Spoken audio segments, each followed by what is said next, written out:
Qishloqqa masalasida menimcha meni ismimdan ko'proq sizlar oxirgi vaqtlarda mendan qishloqqa kim degan savolni ko'proq beryapsizlar. Umuman olganda men shu savolni xullas. Tilim aralashib ketdi kechirasizlar. O danat kelib qoldi. Bax Dev.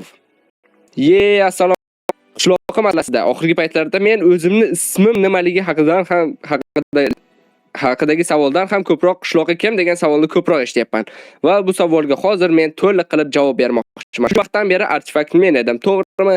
Mana hozir sizlarga o'zimni ko'rsatdim va tovushimdan tushunishingiz mumkin. Men o'sha artefaktman. Qishloqqa keladigan bo'lsak. Qishloqqa. U ham men edim. Tushunyapsizlarmi? Shuncha vaqtdan beri qishloqqa va artefakt bitta odam edi. Umid qilamanki, hafsalangiz bir bo'lmadi.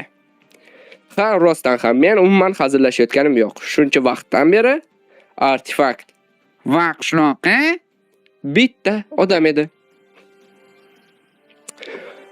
Oldingiz ochilib qoldimi? Balki orangizda kimdirlar buni shunchaki bilgandir va bu sirligini ham bilmagandir. Ha. Xuddi shunday. Lol qoldingizmi?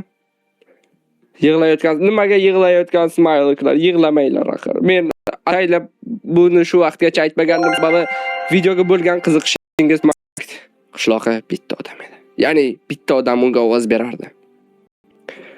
Hayron qoldingizmi? Masalan, men hayron qolgan bo'lardim. Umid qilamanki, bundan keyin meni ko'chira quvlab yurishmaydi. Ko'pchilik unda sizlarda yana bitta savol paydo bo'lishi mumkin.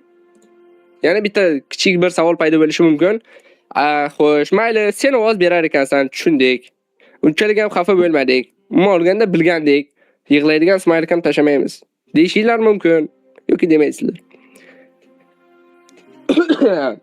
Unda qishloqni kim boshqarardi deyishingiz mumkin. Bu savolga ham albatta javob beraman. U haqida to'liq gapirib berayotgan ekanman. Bu savolga ham albatta javob berishim kerak. Xo'sh, qishloqqa personajini shuncha vaqtdan beri ko'p odamlar boshqargan rostini aytsam.